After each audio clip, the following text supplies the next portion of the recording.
started. Um, so the first thing today, we're just going to talk about the build. I'm going to get this what they call the spear out.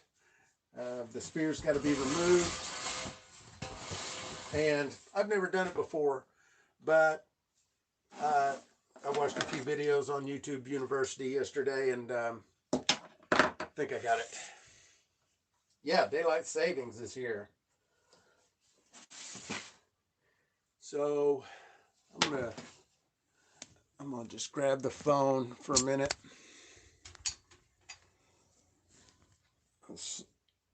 Well, see if I can show you guys. Yeah, it has more breakers. The ring. Ring dating a stripper. I've got to get this little ring out, and that should release the spear. Of course, I gotta push that ball pressurized inside the store for a few years. Bought it off the that owns the brew shop. But as far as I understand, it's just a matter of prying this ring out, and depending on how there's a little tab here I can see that looks like it's going to make it pretty easy to pry out.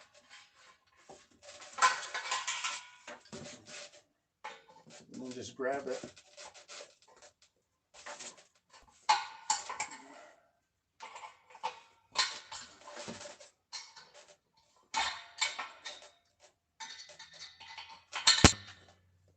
Okay, well that wasn't too tough to get out. I forgot to do the pressure. Look out. Let's do this. That smells awful.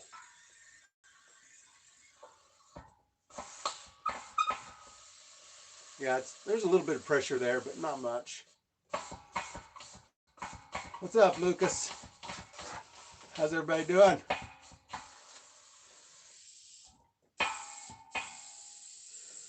Okay, there should be some tabs that'll, if I turn it right, will release these.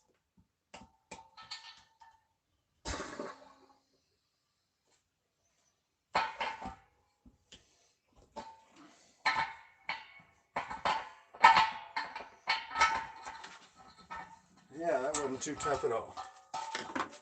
There's the spear.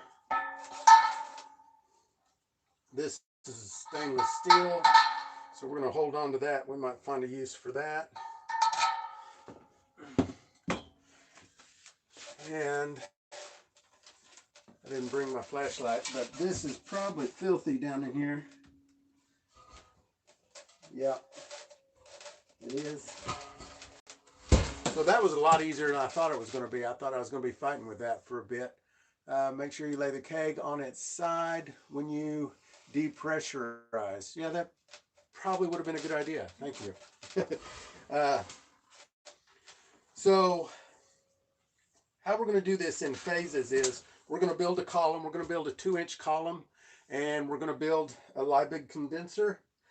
And at that point, once you have a column and a Liebig, you can use this as a still if you're using propane. Now it won't be as convenient because everything has to go in and come out of this hole right here.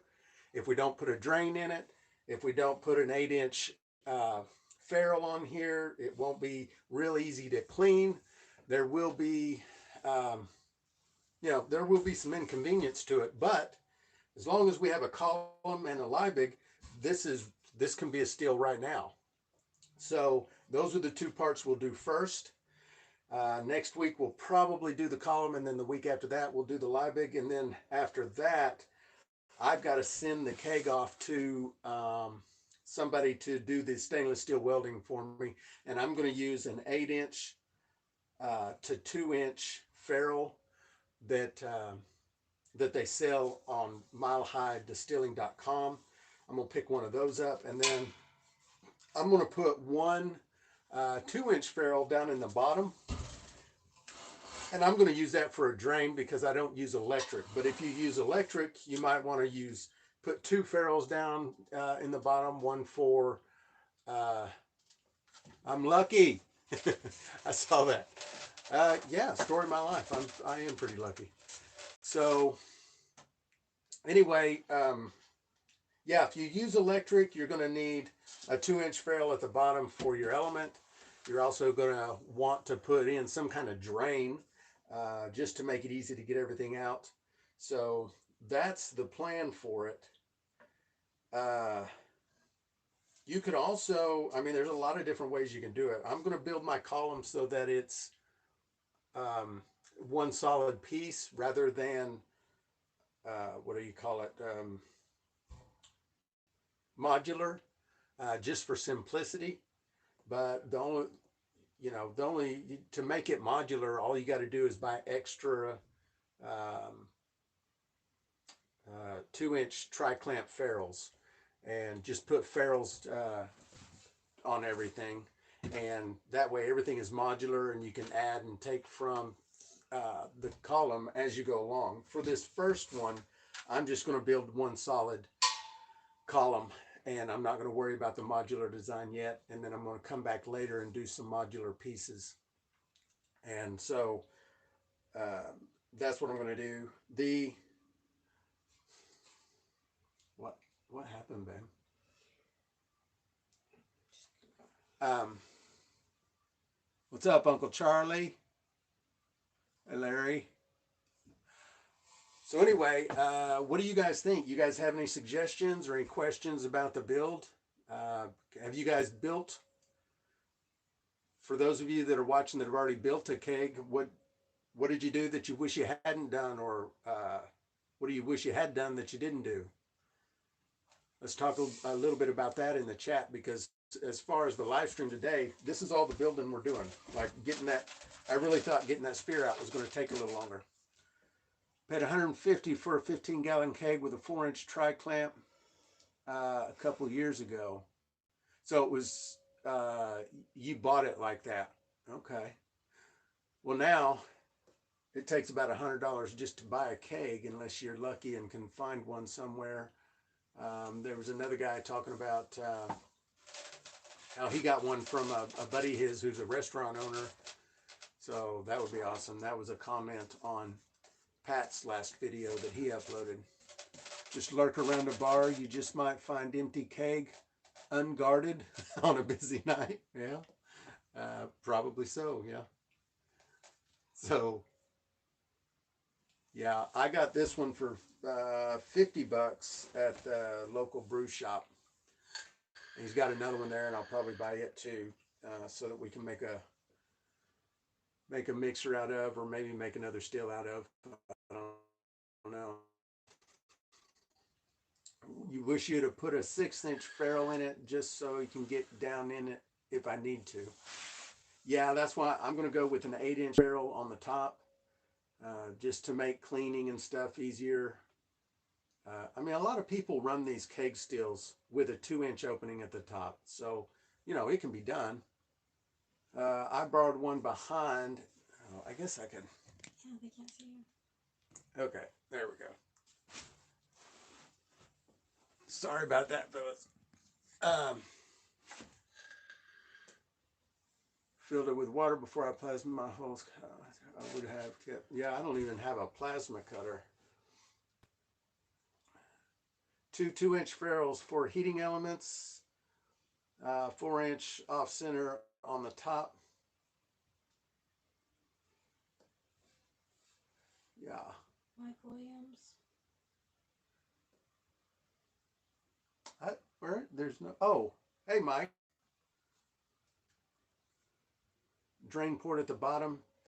Not use equals cannot use propane. Drain port on the side takes a little bit more effort, but you can opt for electric or propane. Yeah, I get that, Tom. I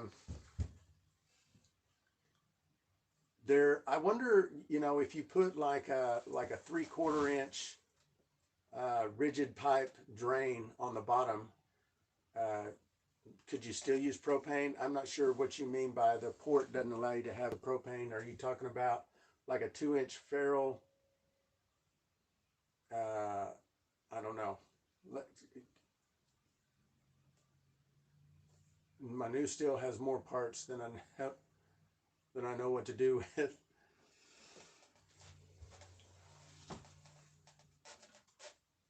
Yeah, if running electric, you can put the drain on the very bottom.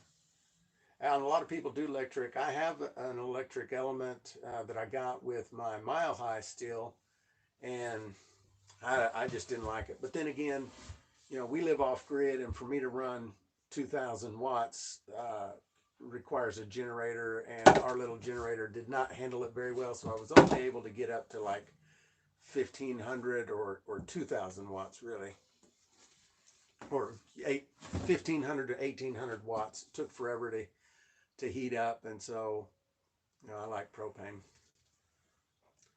Been playing with an air still, Larry, but can only get 95%. Yeah, it fell. I'm looking back and forth between my phone and the TV, because on my phone the comments flash and then they go away, but on the TV they stay up. Yeah, to undo that, get out of full screen.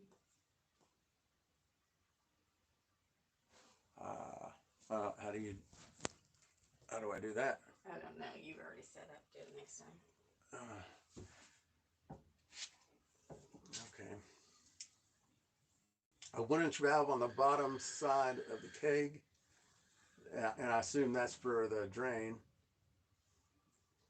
Have any of you guys used that? I forget who the guy is that's selling it. Something water, toxic water or something. I can't remember his name, but selling those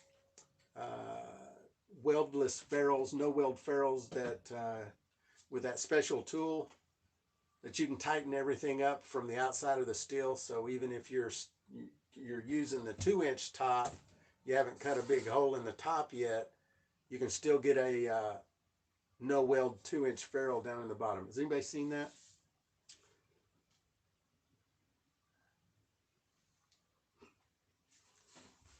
Let's see.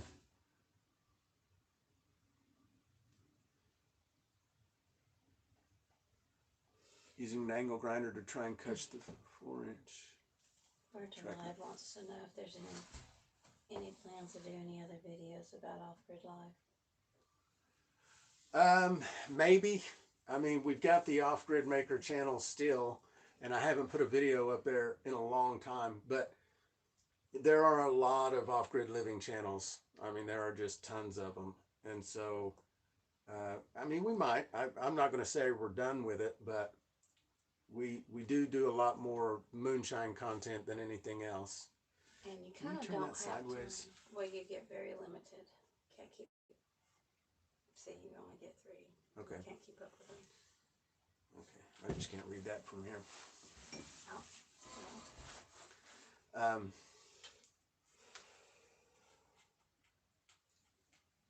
You solder all your fittings with. That's like, isn't that like brazing? And the soldering I do, I'm not. Any off-grid water pumping would be relevant. Off-grid water pumping, yeah, we have a gravity-fed water system. So we have a cistern at the top of the hill, and then water just drains through our line down to the cabin.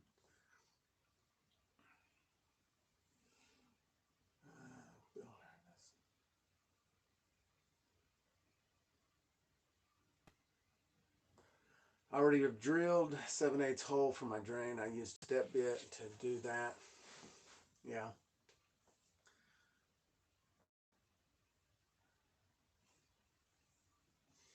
Yeah, I think I'm gonna try that no weld ferrule. I'm gonna see if I can pick one up. I think they're kind of expensive, but I think what you're really buying is the tool to be able to tighten it from the outside of the steel, which is pretty interesting to me. So, and I think that, once you buy the first one, you've got the tool, so the rest of them are not as expensive. I think I'm going to try that. I'm going to have to take this to the car wash, hose it out real good, and I'm I'm also going to build like a little tool that has a U-bend in it, hooks to the water hose so that I can stick down in there and it sprays the top of the still so that when I want to rinse it out after a run or putting it up for the season or whatever, it'll be easier to reach the top of the still. Even after I've got the 8-inch ferrule, I think it would just make it easier. But for those of you that are just going to stick with a 2-inch top, I'm going to make a video of that tool that I'm about to make for cleaning this. So I think it would be pretty helpful. Silver solder used in plumbing works great.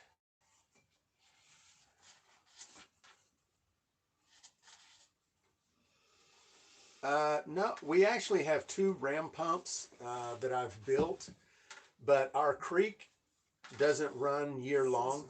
It's just a seasonal creek, and I've got plans to dam it up so that I have a pool to draw from to run the ram pump, but it'll just be for certain times of the year because it dries up, and then we'll use the ram pump to pull water up the hill and mainly just for gardening, for irrigation.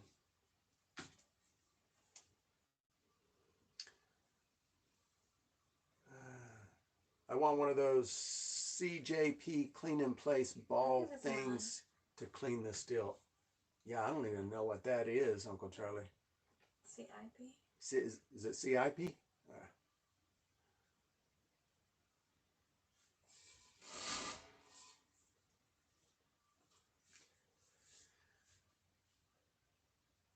If you solder, use a lot. Yeah, I'm going to, for the either 2-inch hole or the 1.5-inch hole, I haven't decided for the bottom side, just to drain. I'm just going to use, carbide bit. I'll just buy a brand new one just to make that hole. And then for the top, for the 8-inch, I'm just going to let my welder do it. He's got a plasma cutter.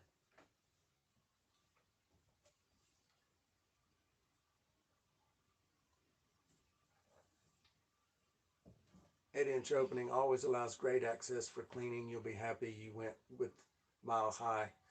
Yeah, I've been real happy with everything from Mile High, from the 8-gallon Dual Pro 2-inch column steel to the customer service to, every time I contact them, they get right back with me, and they've sent me stuff to try out. So yeah, I'm a big fan of Mile High.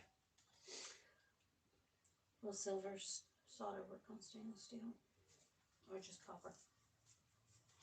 Yeah, I don't know. Who was that asked? Will? Oh, Mike. No, Florida Shiner. Naked HD XYZ man, best girls in the world. Okay, you want to delete those, babe? We got some spams. Oh my god! Check out the spam. Or maybe you guys don't want us to delete it. I don't know. Yep, spam troll. Winsong's taking care of it. She's deleting them.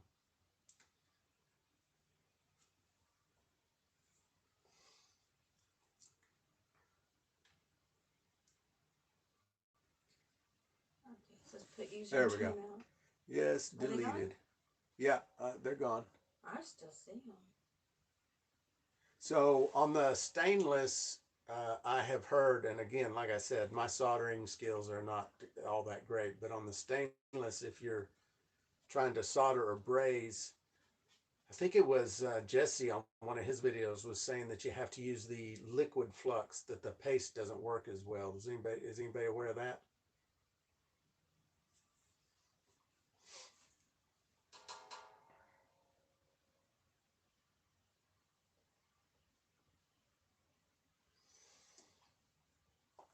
So I don't know if you guys caught it at the very beginning of the live stream. I was talking about, I've got this full right now with a sugar mash, and it is still hot. I'm also going to add a thermometer right here in this side just to be able to check things. I've got these little sticky deals, but I don't know how reliable those are. but it's still above 90 in there right now. And that was after all night long in 33-degree weather. And this camper is not insulated, so if it's 33 degrees outside, it's 33 degrees in here at night too. So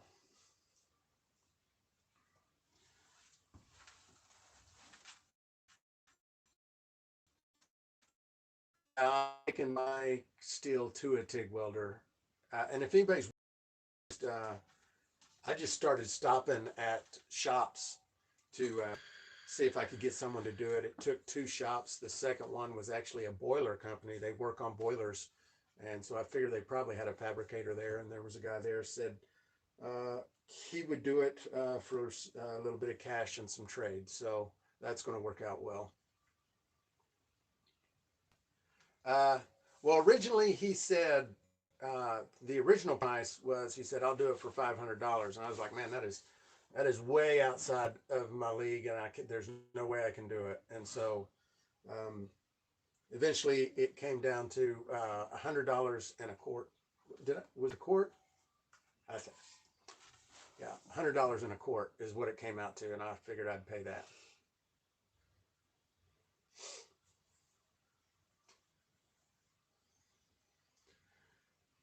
And if I shopped around, I could probably do even better than that. But of course, the last welding, stainless steel welding on the steel that I built, uh, it was just a straight trade, so it didn't cost me any cash, but it was terrible work, so I didn't go back to that guy. It was really ugly, ugly, terrible work.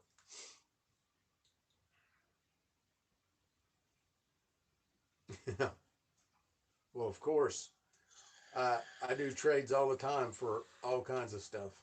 I've traded nearly anything. Yeah, he's cutting the hole and he's doing the welding. So, and I'm supplying the ferrules.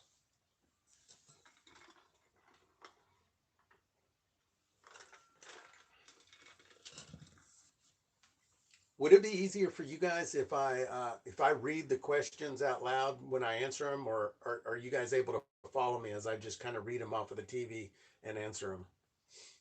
Let me know if how I'm doing it isn't working very well.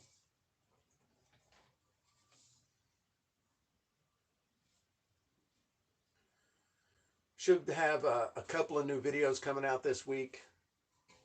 One where I got a simple demonstration explaining the relationship between sugar and specific gravity that I think will be helpful for the beginners. And then I did a video of making this mash and putting it in the mash tun last night. So Say, how does one start bartering trades instead of paying? Tell him we'll answer that in the group. yeah, we can talk about bartering, that kind of stuff, in the Moonshine for Beginners group. So that's probably the best place to go to talk about that. Who has that said morning? Someone said good morning.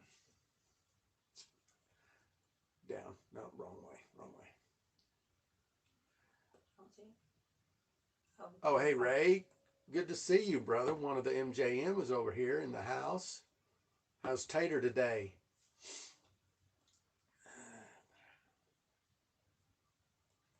$50 for the welding, for 2 ferrules, 8-inch cap. But I did all the cutting and fitting, dropped everything off, ready to weld. Yeah, that's good too. I would do that too if I had a plasma cutter, but I'm not going to try and cut an 8-inch hole with what I've got to do the job. I guess I could, you could do it with just a jigsaw, but Are you using sugar as is or inverting? I've done both. Uh, for this one, this sugar mash that I did here, I got the water all the way to boiling and added the sugar, but it wasn't truly inverted because I didn't add any citric acid or anything. So this was just kind of an experiment. We'll see how it goes. Yeah, well, yeah, it always has been currency. You bet. Used an air grinder. Oh yeah, an air grinder with like a little cut off wheel. Yeah, that would work. Used Joe used a jigsaw.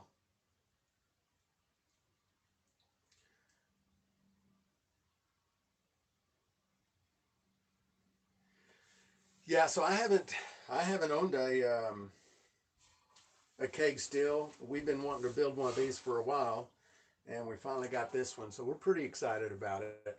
Pretty excited to do the build. I like the idea of 15 gallons is a pretty good size. I think it's not too small that you feel like you're not getting a lot of yield, and it's not so big that doing ferments and everything to make a run aren't a real pain in the butt either. Because we got a 30-gallon still also, but that thing is like it's a lot of work just to do a mash for it, get things ready for it, and so I'm pretty excited to have 15 gallons. So then we'll have the small 8-gallon. We'll have this 15-gallon. So we'll have some different sizes to play with. Noticed any difference between inverted and not? Do you feel inverting is worth the time and cost? Well, as far as cost, there really wasn't much cost. I guess you could say that the extra propane, so it takes a little bit of extra energy and a little bit of lemon juice, and that was it as far as cost. Time, I think it took probably an hour to invert. When I did it the last time, it was 14 pounds, I think I did. But the ferment did seem to go a lot easier, so it seemed to go quicker. The yeast seemed to like it more. So I think it's probably worth it if you've got the time. If you're in a hurry to get a mash going, then maybe not so much. They say inverting make it easier on the taste. I didn't notice a reduction. You've got taste in quotes, but like I said, I think I did like it better. So Deadman Silence says thank you. You're welcome. Them both, but haven't noticed any difference other than a faster ferment. Yeah, that's about what I've noticed.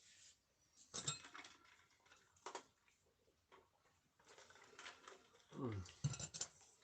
So I guess next week we're going to be, well, I don't know for sure. We got parts coming in to do the column and to do the Liebig, assuming I would like to do the column first. That's probably what we're going to do next week, unless some of the parts don't get here in time. I'm going to be using copper ferrules instead of stainless steel ferrules for simplicity, because it's just easier. Uh, I don't want to try and figure out how to solder or braze the stainless to the copper on the 2-inch column during a live stream. And so I'm just going to use copper. I know a lot of people say you shouldn't use the copper ferrules, but I've talked to a handful of people now that use the copper ferrules and say that they don't have any problems with them. So that's what I'm going to use. They're also, um, they're just easier to build. So that's what I'm going to do. And I think I'm going to use like maybe 18 inches, an 18-inch column, um, with a 2-inch elbow and then a 2-inch reducer to 1/2 inch that'll connect to the condenser. Really simple, just something I can pack if I want to, or run it open if I want to.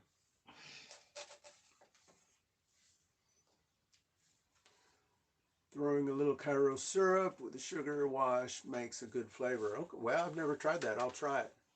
Basically, heat the comment went away. Basically, heat the stainless steel, not the copper. Yeah, Yeah, I've watched a few videos about it, about doing it. It's just, I think it looks like one of those things that probably takes a few tries to get right. You know, I think there's probably a bit of a practice curve on that, and I just don't want to. I just don't want to mess it up on my first try with the stainless steel with the keg column. So that's why I want to use the copper, because I know I can do the copper. So it's just going to be easier. No issues with my copper ferrules. Get them from Stampede. They're really nice. Okay, good. Yeah, I've heard the same thing from a handful of other people that I've talked to. Pat Devine in our Moonshine for Beginners group, he uses copper ferrules. He said he made his own gaskets out of 1/8 inch silicone sheets because he said the other ones are a little bit too thin. But other than that, uh, he says they work fine.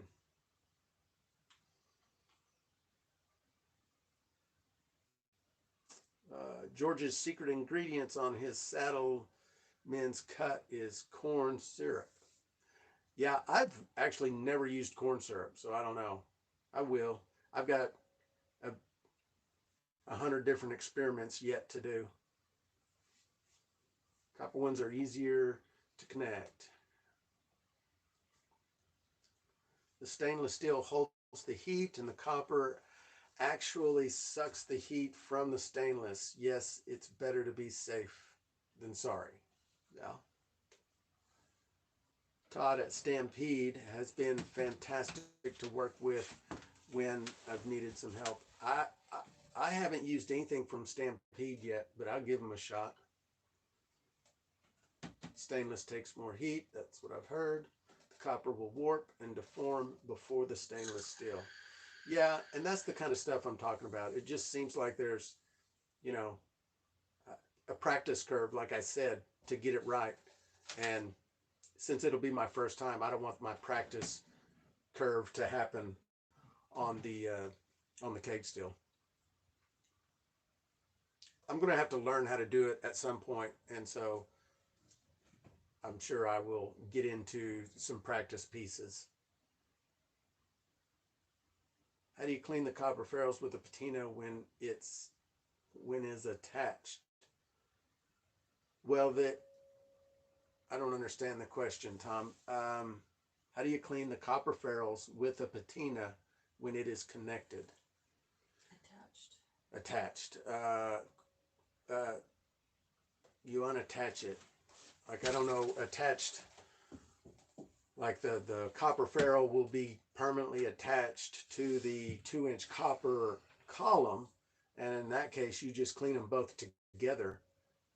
Um, it's not permanently attached to the keg, and so you detach it to clean it. I'm sorry, brother. I just don't understand the question, and that's probably my fault. My brain doesn't always work right. 551 or ketchup, yeah, those both work.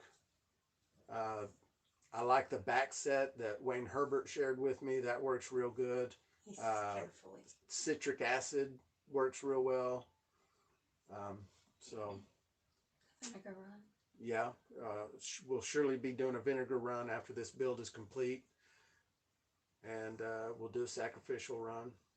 Blue brazing sticks have the flux already, and boy, they work good on copper and stainless steel. All right, thanks, Raymond. I'll remember that when I get into practicing brazing the stainless to the copper. Well, I say I'll remember it. It's very unlikely I'll remember it, but I'll try to remember it.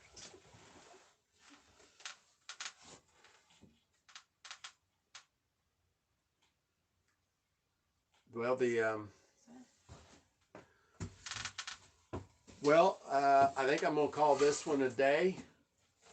Thanks for showing up. I hope you guys are excited about the steel build. We certainly are. We're excited. Planning to use a stainless steel ferrule clamp con to a copper ferrule attached to the column. Are you planning on it? So you're planning on using a stainless steel ferrule clamp connector to, no, the ferrule I'm, to a copper ferrule. Oh, yes. Okay, I see what you're saying. The clamp will be stainless steel. Yeah. And then the ferrule will be the copper. And then, of course, it'll be attached to the keg, which is stainless. I understand what you're saying now. Why did the old man fall into the well? Why did the old man fall into the well? He didn't see that well. Right? I know that feeling.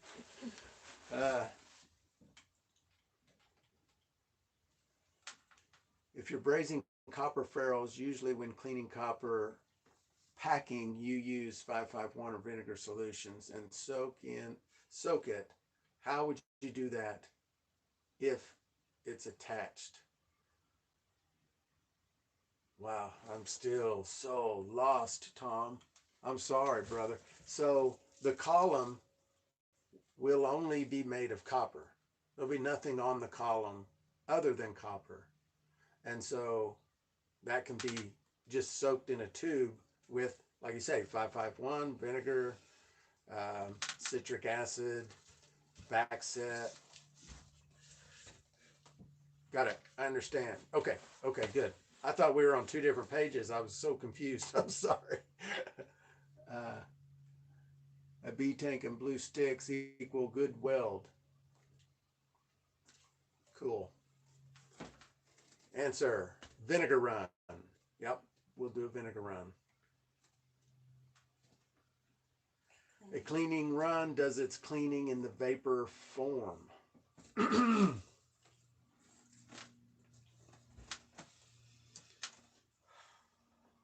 Okay, so today was just to introduce the keg?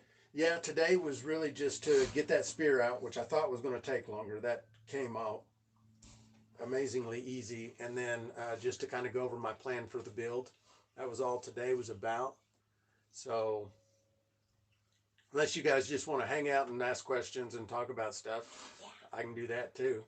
Otherwise, what we've done is what I planned on doing, just talking about the build.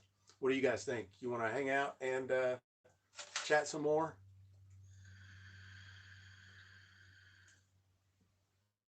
This is what, the third live stream. You have to go with yours.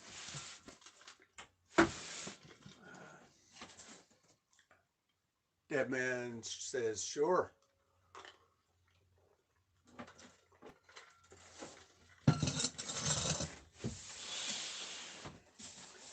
And then after, let's see, vinegar's point is 244.4, so you're just cleaning with steam.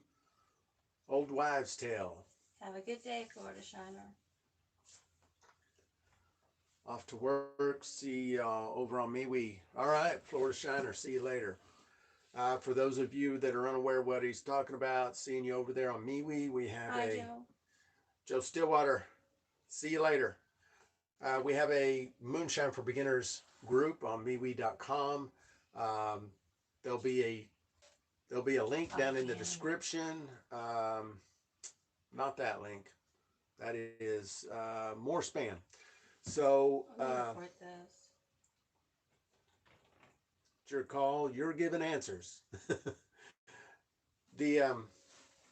What was I saying? That group over there on MeWe that we've got is a really excellent group. You should check it out. MeWe, join MeWe.com. It doesn't cost anything. It's free. It's kind of a Facebook alternative, except it's a lot better because there's no advertising. There's no, they don't track any of your information. They don't, like, you get to choose what you see. There's not an algorithm that picks what is in your feed. You're the one that picks everything. And anyway, that's where we have our group, Moonshine for Beginners. You can go join MeWe and search for the group, Moonshine for Beginners. Or in the description of all the videos, I always put a link, an invitation link. You can click on that, and it'll take you to MeWe and get you in the group. And if I'm not mistaken, you just have to give them phone number. To join maybe? Yeah, or email. I think you just have to give them an email address to join, and that's it. So You don't even have to use your real name. It's pretty You nice. can use a username. Nobody gives you any hassle. Uh, Dead man, what's the azeotrope of acetic acid? 20. I have such a hard time reading that. He I can't have no read idea. cursive, and my font is cursive. So Yeah, Winsong's got her font all fancy on her phone. I have a hard time reading it. So I have no idea what the azeotrope is. Not a clue. I don't even know what you're talking about. Don't know that science stuff. Citric acid's boiling point is 59 or 590. Just posted pics on MeWe of my keg that I just got back from the welder. Oh, excellent. woohoo! Yeah, I'll go check those out when we're done here.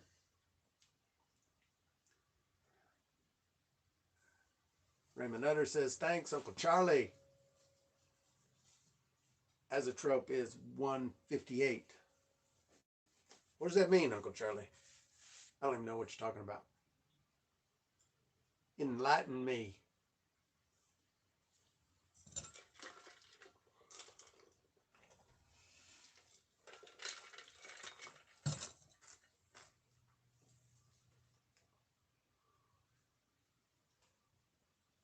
Mm.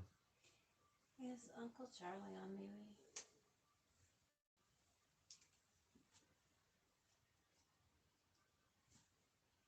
Uncle Charlie, are you over in our MeWe group under a different name maybe? Boiling point of a chemical mixed with water. Oh, okay. Gotcha.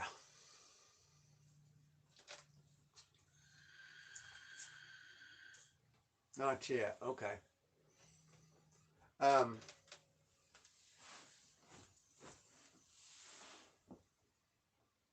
we've also got a website if any of you guys are interested in checking that out, stillintheclear.com. I do an audio podcast under the same name, stillintheclear.com. You can find it on everywhere but Apple. For some reason, Apple will not put my podcast on their platform, but everywhere else, Spotify, Stitcher, Amazon, Google. Somebody don't like moonshine over there. Oh, maybe. Do you use a thumper? I don't use a thumper. Um, Tried it. Don't really like it that much. It seems like more effort and work than what is really necessary. Tried to make one, never could really get it to work like I wanted. So I'm fine without it because I also like the, uh, Corn flavor. yeah, we prefer the lower proofs. We don't make a lot of neutral spirits or the high proofs. Everything's on the lower end, so thumper's not really necessary for most of the stuff we do, except maybe do another one just to make some videos and experiment with.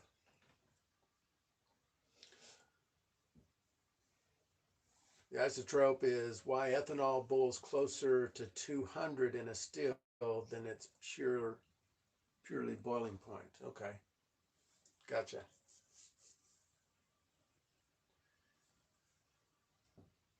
Raymond says, thank you again for taking the time for like-minded people to converse with you or on your show. Yeah, you bet. I enjoy it.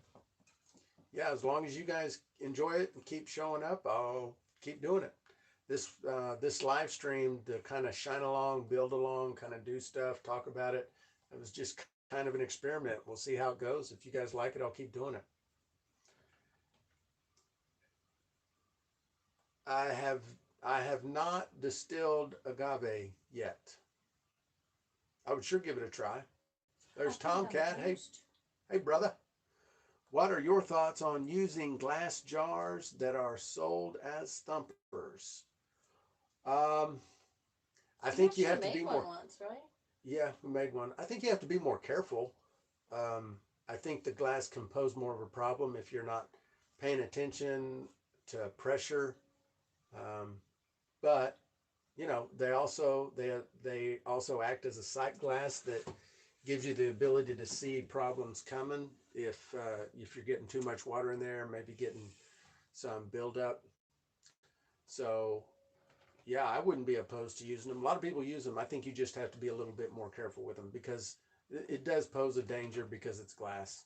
But I think it's a pretty minimal risk. You have a request for a video? Ethanol water isotope 172. Cyrus, could we have a member do a detailed video of thumper benefits and uses? Yeah, I bet we could work that out. You bet. What is with this freaking troll? Yeah. I said bad word on the video, sorry.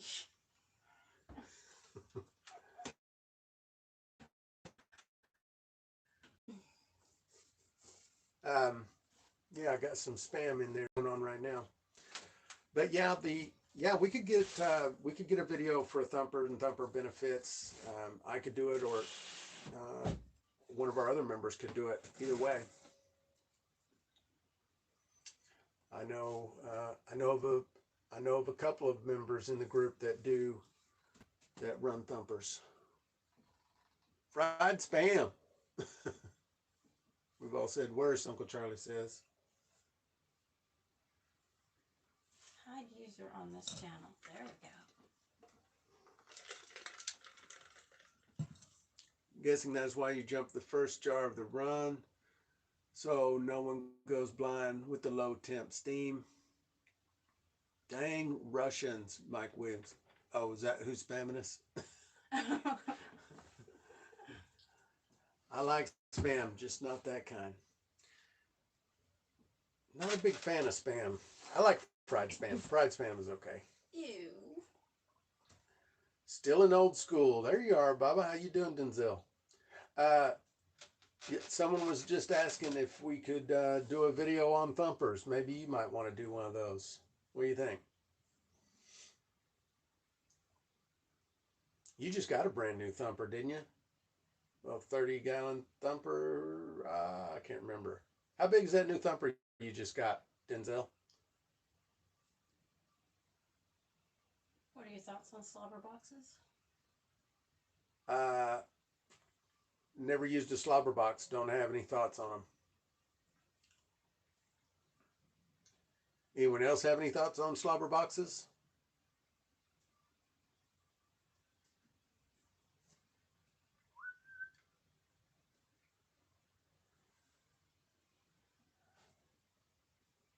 How many electric? 2-gallon whiskey barrel, 10-gallon whiskey barrel thumper.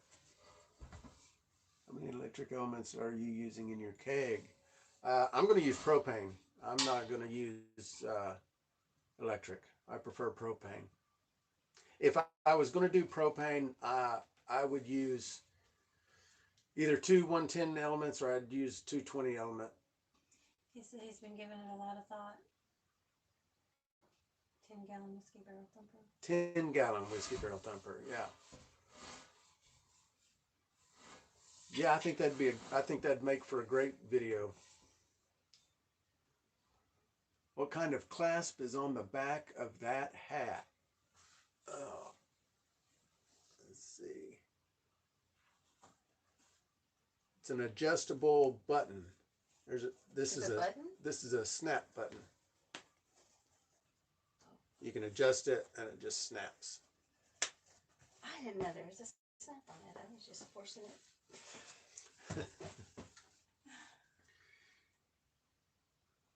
Yeah, I saw Bearded's video about jumping the thumper. That was a pretty good one. Or shooting the thumper, wasn't it? Was it shooting the thumper or jumping the thumper? Am I thinking of the wrong thing? All right, Pappy. See you later, brother. Slobber boxes are good for wood fire. I've done wood fire too. That's how we started. Yeah. What do you think about the $100 to $150 steel kits on Amazon? Chris, I think it's a good place to start if your budget is restricted, but you got to understand that it's going to be There's going to be some modifications that you're going to want to make because out of the box, they don't work awesomely. There's several people in our group that have bought the Beaver, and um, they're making modifications to the Beaver, the 9.6 Beaver, which is like $150, and that's a easy, quick and dirty way to get into the hobby. Um, that's a low budget, and so I don't have a problem with it, but just know you're going to have to tinker with it a little bit to get them to work right. And I'm planning on buying one just so I can do videos about modifications for them, because a lot of people start there, and there's uh, simply because it's inexpensive to start there. A lot of people think, I don't know if I really want to get into this. So, get into it really inexpensively so that you can kind of check it out, get your feet wet, see if you want to. Of course, I don't know of anyone that said, I'm going to test this out and see if I get into it. And then they say, I don't want to do this. It usually just becomes an obsession. Had two born yesterday and I bottle feed. Oh, that's the goats. Okay. Plan on using two 2,000 watt elements on the keg. Yeah, that you should be able to heat up quickly if that's what you want. Alcohol is a great stilling math app for the iPhone. Cool. Don't have an iPhone, but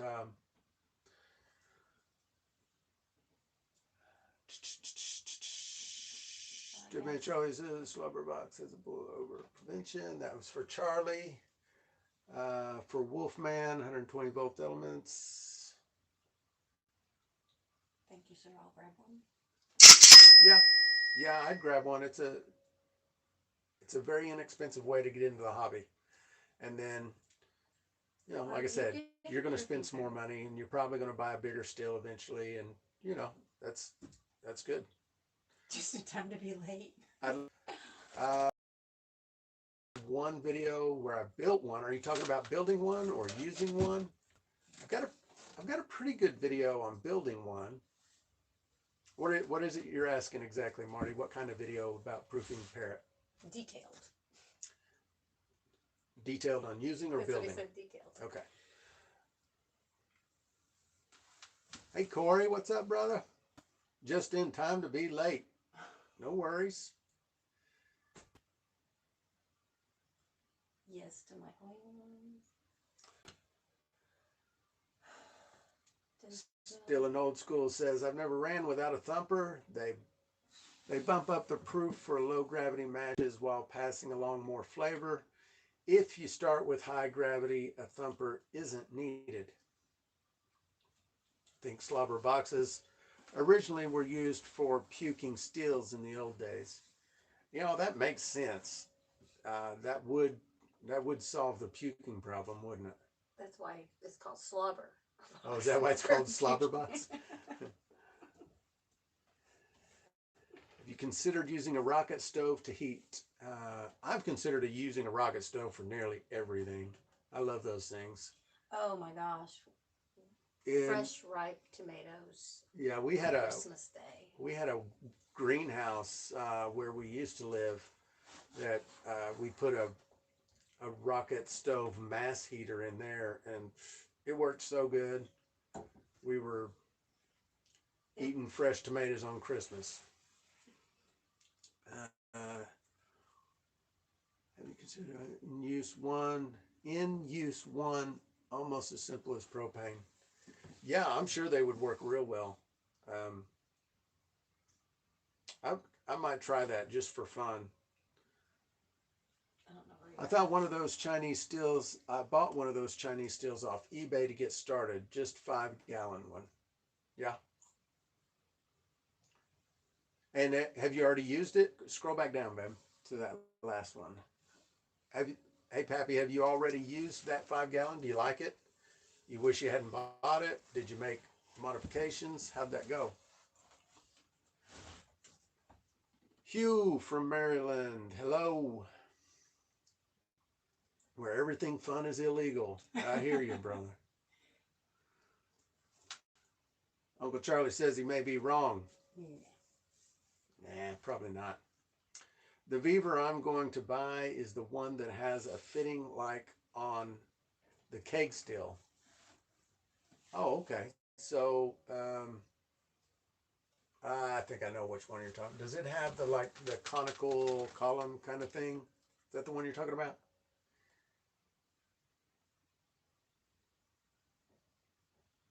Uh, oh, you're right. If you could get a free keg, you'd be better off buying $150 steel head than a whole China unit. You know, that's not a bad point. If you can get a steel head and a condenser, you could get a Beaver for, and you can keg. That is a good way to go. But I think it's harder and harder nowadays to find free kegs. I think you gotta know somebody to make that happen. Has the football looking thing? Yeah, okay. I know which one you're talking about. Did what a steel is supposed to do. Good job. Oh, I'm sorry, building one. Jim Brady from New York says hello, hello. Snow removal at work. Be there or don't be there again. Be there or don't be there again. Yeah, it's a tough decision, isn't it? I mean, for me, I'd be thinking, well, maybe I just don't go back again. That'd be a hard one. If the boss gave me that option, I just might take him up on it. What's your opinion? Huh? No, you won't.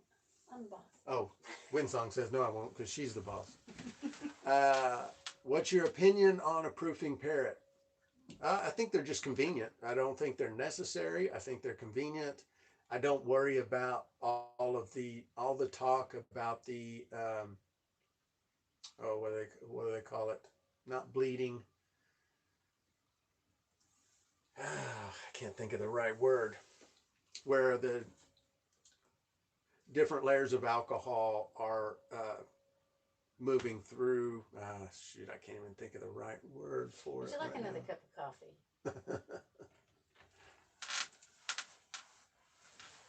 coffee?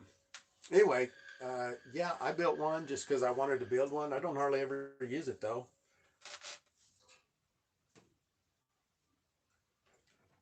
I like my little rocket stove. Yeah, I bet you do. Those things are awesome. I love them. Did you build yours or did you buy one?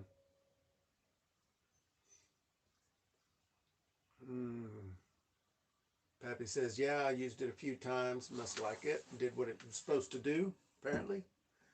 The breast proofing parrots have a drain to reduce smearing. That was the word I was trying to think of. Yeah, I don't really worry about the smearing too much. I mean, smearing happens throughout the entire run anyway. There's no way around it. And so the smearing problem is minute, in my opinion. Unless you're just making like a really small run, like you're running 2 or 3 gallons, maybe it matters. Raymond's down in Dutchess County.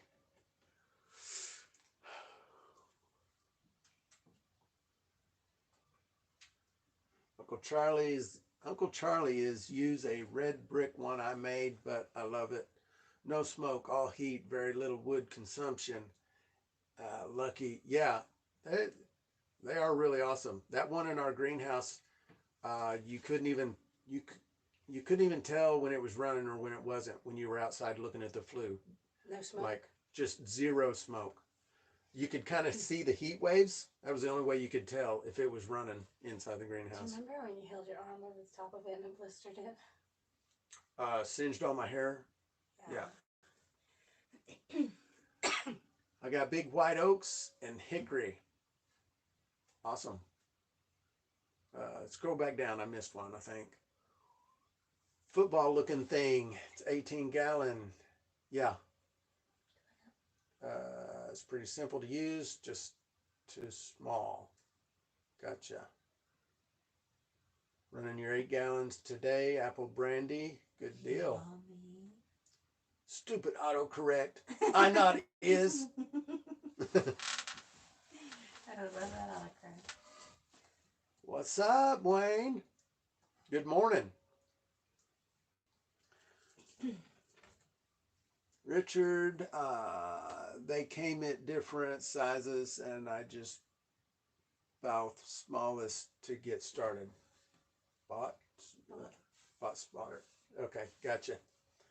Hi, Cyrus from Steelworks and Brewing. What's up, Randy? How you doing, Bubba? Oh, I didn't leave a comment on your video yesterday, but I got 7 out of 7 on the Still in Trivia. Thank you. I like those videos. Yeah, if you guys hadn't checked out Randy's Still in quiz videos over at Steelworks and Brewing, they're a lot of fun. Go check them out. YouTube. Yeah, YouTube channel. Worst autocorrect ever was hope she dies instead of hope she does. That's lost a girlfriend. That's terrible, Uncle Charlie. That's funny and awful. If you were to use a rocket stove, how would you control the heat? You kind of don't. You would have to be able to. My thermostat is open the window. Yeah, you would have to be able to use it with distance. I think would be if you could control the distance between, where the top of the rocket stove is to where the bottom of the pot is. I think that'd be the best way if you wanted to control the heat. Otherwise, it's just by how much wood you feed it. Bought my rocket stove, welded 4-inch square pipe, $100. Nice. Well, Charlie, I'd love to use some hickory, but LOL, it's not native here, and you're lucky you have it. Yeah. Hello, Steelworks. Denzel says hi to Steelworks. Thumbs up from Wayne. Cool. Raymond, to all, thanks for the great chat. I got to run. Can't wait for next chat. All right. See you next weekend, Raymond. Good for smoking meat, too. Yeah. Uncle Charlie says hi, Steelworks. Number 1 was a trick question, Randy, right? Mike Williams, good morning, Wayne. Glad you could join us. Wayne says, good morning, Mike. You probably don't have to. I guess I don't have to read all this, do I? I'm reading it for me. I guess I don't have to read it out loud for you guys. Yeah, so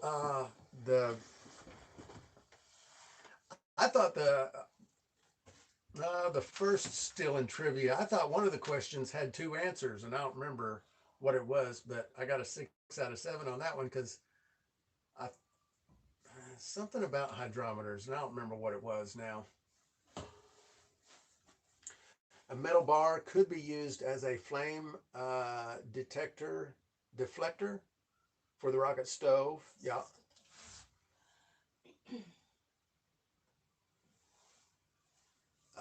Love my cake still. Electric works good for me. Yeah, I don't have anything against electric. It just doesn't work as well when you live off grid. So we use propane. Or wood. Is it worth the cost to go with copper components on your steel? Well, I think it just depends on the situation and what components you're talking about. So, like, for example, the vapor path, if you go with copper, you can get most of all your fittings locally at a Lowe's or a Home Depot or something like that. So it's going to cost more than stainless typically, but easier to get. So that's one example. But then, some things you want to be durable, like on the last steel that I built, I had a stainless steel 2-inch MIP thread that I threaded the copper column to, and that was stainless because copper. I don't remember why. Oh, but yeah, I think it just depends. I don't think stainless or copper is better than one or the other. I think there are just better applications for one or the other. Vapor path for copper typically is best, just because if you're building all your own stuff, copper is easier to find parts for than stainless.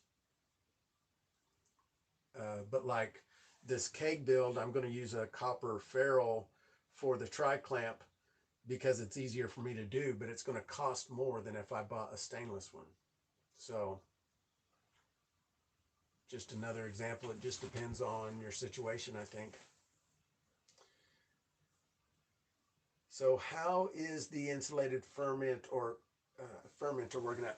It's working out great, I think. So I filled it up last night with boiling water over dry grain, and um, it's still, I haven't turned on the heating element, so um, I think it might just now be getting down to 90 degrees, and I'm going to pitch the yeast, but it was all night long. I didn't cover the top. It was 33 degrees last night, so I'm real happy with it so far. Uh, where we are, ferment. Okay. Hi from, was it St. Trim? Iran. Well, hello. How are you doing? Only my bubble plates are copper. Mm-hmm. Adding copper to your rig helps remove sulfur and sulfur oxides created during the fermentation process. Uh, Shoot, am I too late? We're still going, James. You only missed an hour of it. No worries. Well, I think you're done, right? You're just chatting. Yeah, we're done. I mean, we're just chatting now. We're done with the, if you have any questions about the still build, go ahead. All we talked about today was kind of the plan. I removed the spear. It was super easy. And and then we just talked a little bit about what the plan was for the build. Probably going to do it in 2 or 3 phases. We're going to build a column. We're going to build a Liebig condenser, and then the rest will be at a fabricator, someone that does TIG welding that I found is going to do the rest. So it's going to be a really simple design, easy to follow along. Okay, stainless is easy to keep clean. Correct, I agree. Stainless is easier and more durable. Amongst and more durable. Amongst other things. Thanks for the wonderful live stream. Catch you guys on the next one. All right, Tom, see you later. Thanks for showing up. See you next weekend. Wayne says, Uncle Charlie, absolutely.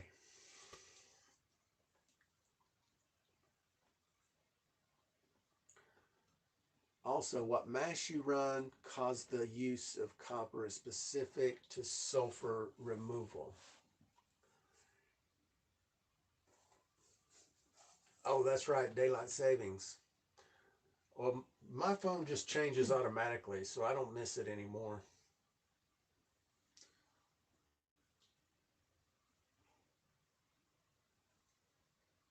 Do you need copper in the vapor path for taste issues? The stainless steel does not rust. Well, I mean that is the biggest debate about between copper and stainless. Um, if you have to use it to change the taste, to remove the sulfides, and there's evidence to both sides of the argument, and so I don't really know. I've done it both ways. I've always ran a copper column. Sometimes, sometimes I packed it with copper mesh, and sometimes I don't. And to be honest with you, I don't notice much of a difference in the taste. It does work well as kind of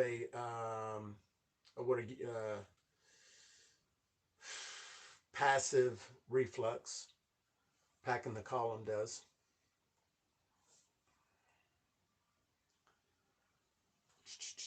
Do you show a drawing or plan? I did not show a drawing or a plan. I don't have one. It's all up here, but it's pretty basic. It's very similar. If you get on, just Google keg steel images, they're all pretty basically close to the same thing.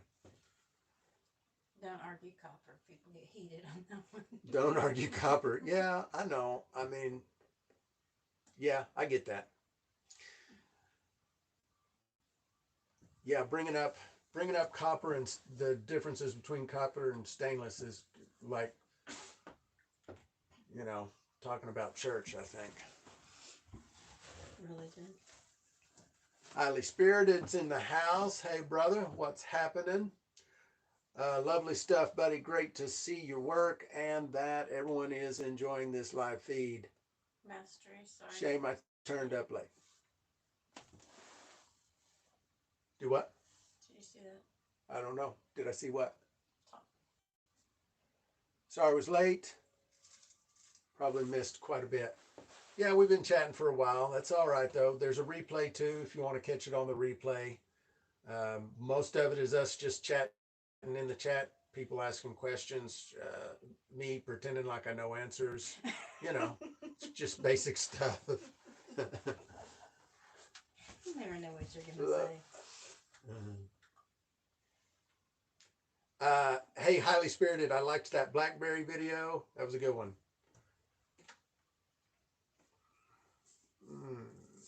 That's it. Same with polymers and plastic. Yeah. What do you typically mash? Straight sugar or grain or fruit? Whatever you feel like. Whatever you feel like. I haven't done a lot of fruit, but I plan to this year. But otherwise, it's been sugar and grain. Yeah, I'm looking forward to getting into some fruit this year. Or maybe even some, you know, hybrid mix stuff. Fruit and grain and who knows what all. Who knows? The warm is coming again, so we can start fermenting more often, more easily.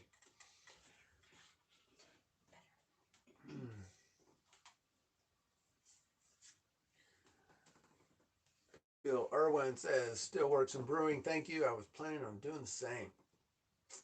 I must miss that. I don't know what that is about.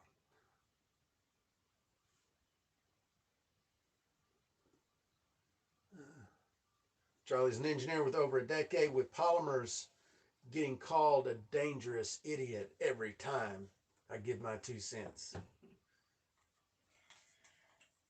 Well, you just gotta let that stuff go.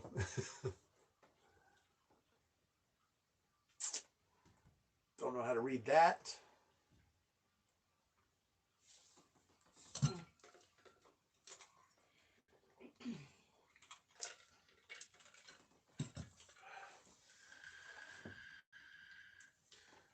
Well, we got 28 likes on this live stream so far. Thank you for the likes.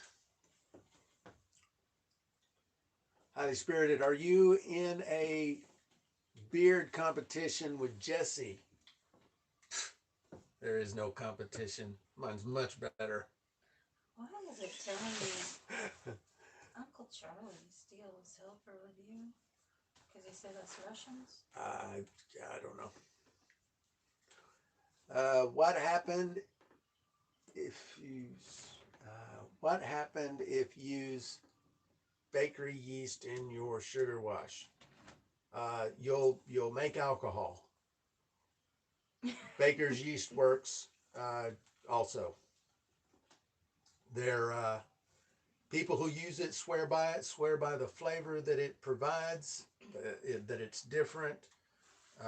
So yeah, try it and decide if you like it. Put a thumb in it. Is that what you're saying, Charlie? I don't know. How do you get more flavor to carry over in a reflux setup with the keg still? So the reflux is going to work the same in a keg still as any other kind of still. And you just lose some of the flavor when you use reflux. There's just no two ways around it. The best way to get flavor is a single slow run, in my opinion. In my humble opinion, a single slow run is the best way to get flavor. You speed up the run, you start to lose flavor. You use reflux to increase your proof, you'll start to lose flavor. So you can use a thumper. You can add flavor with a thumper. It's subtle. It's not as strong as what most people think they're going to get. Now we all know bread farts. Fruit is the mash. Bread yeast smells like bread farts. Okay. Uh, Less reflux, more flavor, more reflux, higher proof. Everything make ends up cooked. Yeah.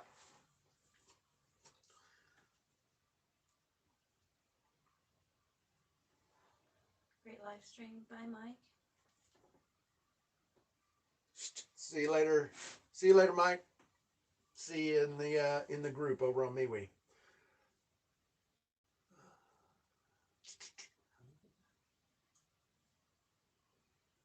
Everything Charlie makes ends up clear, neutral. I don't do a lot of neutral. What is your opinion on plastic polymer? That's for Uncle Charlie. Okay. Be Uh, right back. Hugh says, "Be right back." I'm probably going to call it in about 10 minutes. That'll be an hour and a half long live stream, and it's been a good one. I appreciate you guys showing up, chatting. It's a lot of fun. I enjoy doing it. Next week we're probably going to do the 2-inch column, and that'll be fun. And yeah, it's pretty exciting. By next week we'll see how this mash turned out. I learned to bite my tongue on plastic. Yeah, I don't really bite my tongue. I give my opinion, and I don't get offended if you don't like my opinion. That's kind of how it is for me. People disagree with me all the time, and it's okay. Won't be able to watch next week. They took your Saturdays. Well, we're live streaming on Sundays now, but they took your Saturdays. Who is that anyway? Well, I hope you can get back to joining us. 4R713. Clove cloth.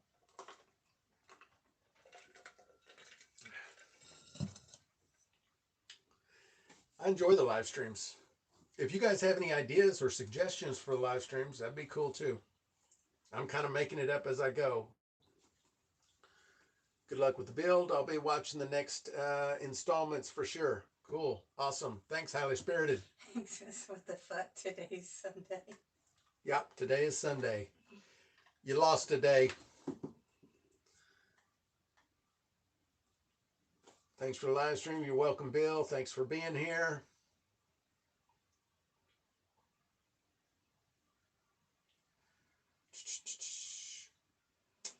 Well, I don't have a problem with polymers. I like my Glock. Can you say Glock, or does that get you banned? I don't know. Can you say nine? And my beard is the clear winner. Thank you. Yeah. Well.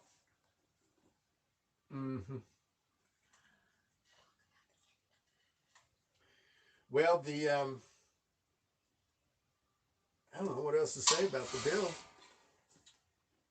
I was real happy to get it. He's got another one there that I'm going to try and get, and I would like to build a mixer pot like Wayne's, and that's why I'd like to get that other cake. But I don't know. Stripping run. Does it taste better than TA one and done? Than a one and done. Jim, I think that's just preference. There's a lot of things you can do. You know, when you do a stripping run and then a spirit run, and then age it. Or there's a lot of different things you can do. And then, you know, some people prefer the more neutral flavors like a vodka. You can do a gin with a spirit run. So I think it just depends on what your preference is. Stripping runs remove flavor and increase proof. Yeah. I don't like that. I like Thanks the to thanks to daylight saving time, your wash will finish 1 hour earlier. Yeah, good point, Hugh. Yeah. Yeah, we do single runs more than anything else because that's just what we like. It's what the people around us like. So um, that's just what we do. All right, Randy. See you later. Thanks for showing up, brother.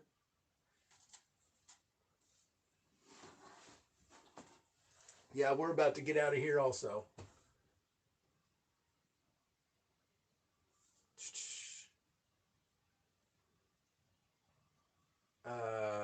I'm gonna remove half my I can't read that bowl plates to add some more flavor. Yeah, yeah. So every cycle of distillation removes flavor and increases proof. And whether that cycle of distillation is a reflux inside the column, whether it's passive through using packing, or whether you are using an actual water sleeve to create the reflux. Um, the thumper is a cycle, a distillation cycle. If you have bubble plates, every bubble plate is a distillation cycle. So every cycle that you have increases your proof and loses flavor, decreases flavor. So for a pot still, a stripping run is only uh, con- concentrating the volume when you make no cuts, and being done more of them lately because I've been doing more of them lately because I've been downgraded to a 5 gallon pot with a few 55-gallon fermenters. Gotcha. Yeah. Have a great day. Thank you. Can't wait till next week. All right. See you later, Jim. Uncle Charlie has 30 theoretical plates. I don't know what that is, Charlie. I don't know what the theoretical part means. I mean, I know what theoretical means, but 30 theoretical plates. in theory. Yeah. Okay. All right. Well, I think we're going to wrap it up. I think I'm going to call it. It's 1:26. So I want to thank everybody for hanging out with us. And if you want to hang out with us more, come on over to MeWe.com and join the Moonshine for Beginners group. There, in any of our videos, there's a description. There's an invitation link in the description. I don't know, Winsong, I don't think she put one in the chat this time, but when the replay starts of this video, there'll be one in the description. So we're going to jump out of here. 6 plates with 5 active bubble. Oh, okay. So each bubble cap is a theoretical plate, I guess is what you're saying. Run 3 half-gallon jars as thumpers and can't get it to add any flavor. Yeah, that's like I've said before. I think it is more subtle than what people anticipate when they think they're going to run a thumper to increase flavor. It's just really subtle. It's not like Not really the heads, the 4 shots. I'm just going to get the flavor. Which part of the moonshine is toxic? The heads. No, the heads are not toxic. The only thing that's toxic in the moonshine is the methanol. The truth is, methanol is found throughout the entire run, but it's concentrated at the very beginning, what they call the 4 shots. Um, that's the toxic part. Everything else, the heads, the hearts, the tails, none of that is toxic. Um, Another thing that I would say too is remember, and I learned this from George over at Barley and Hops a long time ago. When you drink beer, when you drink wine, when you drink all the alcohol that doesn't get distilled, they don't remove any of the methanol. It's all still in the beer. It's all still in the wine. So uh, be careful with the four shots. We remove them in distilling because we have the ability to do so. That's it. So um, you should be aware that they're there and remove them, but don't have this huge fear that if I don't remove enough of this part of the alcohol that I'm going to go blind. It's just not going to happen. I've tried everything under the sun with a thumper to gain flavor. All right, Corey, see you later. Uh, Save the effort and flavor the final product. Right. That's what I do. Yeah, Windsong makes some great flavored stuff, and even the straight White Dog is, there's just a lot of flavor in it when you do a single run, slow single run. There's just a lot of flavor that comes through. Drank the four shots and I feel just uh, So, how did those stories come about? Left mouse blindness isn't optimal.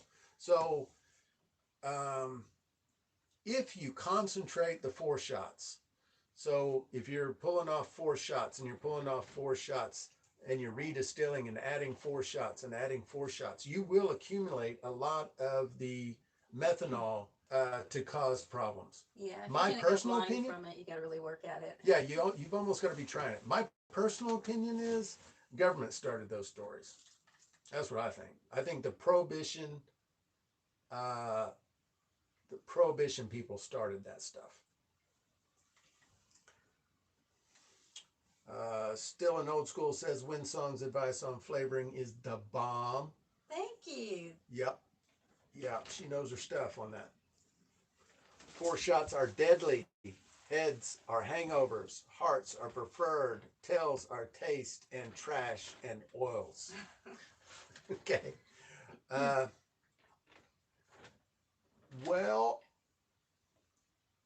I agree with almost all of that. So,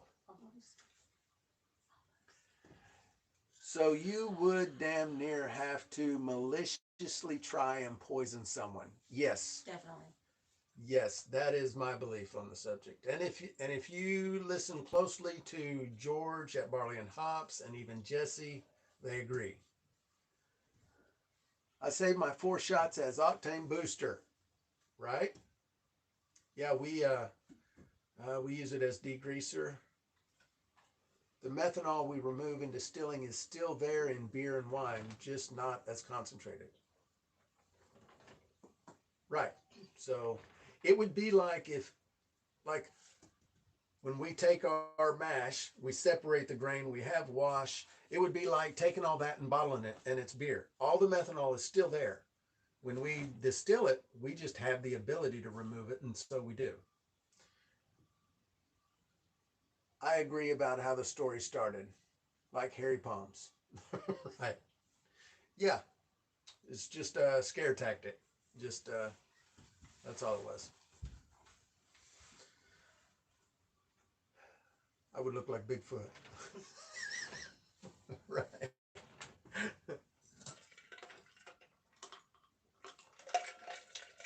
All right, y'all, for real. I'm getting out of here. Got some other stuff I'm going to go do. Come on over to mebe.com. Join us in Moonshine for Beginners. We will see y'all later. Hey, wash go bad. You got one more. What? Oh, One more okay. question. There's more. I had a wash go bad and smell like vomit. It was cracked corn and sugar. Thoughts? Uh, I've done a lot of cracked corn, a lot of sugar washes. I never had one smell like vomit, so I don't know. Anybody in the group have any idea what that is? I've never had one smell like vomit, ever. During Prohibition, commercial alcohol was denatured, poisoned. This had a lot to do with stories of blindness and poisoning. The government ran with the story. Think reefer madness. Yeah, well, that makes sense. Not like it's not like there's anyone out there that would not put it past them. Put it past them. I don't know how to say that. See you later, Richard. Vomit is an infection. Will make banana flavor. Oh, okay. Wait, I have to show one more, and it was held for review. Smoke pot, jump off bridges, listen to metal. Right. The smell might be from sulfur in the water making the smell. Could be butyric acid or something, maybe. Reese Davis, hi from England. Will you connecting a thumper plus a shotgun condenser, as I would like to build one? I'm not too clever with brazing. Yeah, brazing's not really my thing either. Not This one's going to be more simple than that. I'm not going to do a thumper. Not going to do a shotgun condenser with this. Although I would like to build a shotgun condenser one day, so I probably will. I just don't do a lot of stripping runs, so I don't have much of a need for a shotgun condenser. But I'll probably build one anyway, because I do like tinkering and building stuff. Y'all like backyard chemists to me with this shit, LOL. Yeah, we don't call it chemistry. We call it alchemy. So, just to let you know. The science behind methanol is real. It can blind and can kill. It's just, I don't care about fours and heads. Save them for cleaning. Yeah, there's nothing wrong with that. They do a great job cleaning. So, Okay, is that all the questions? I think that's it. I think we covered it all. Now I'm really going. We're out of here. We will see y'all next weekend.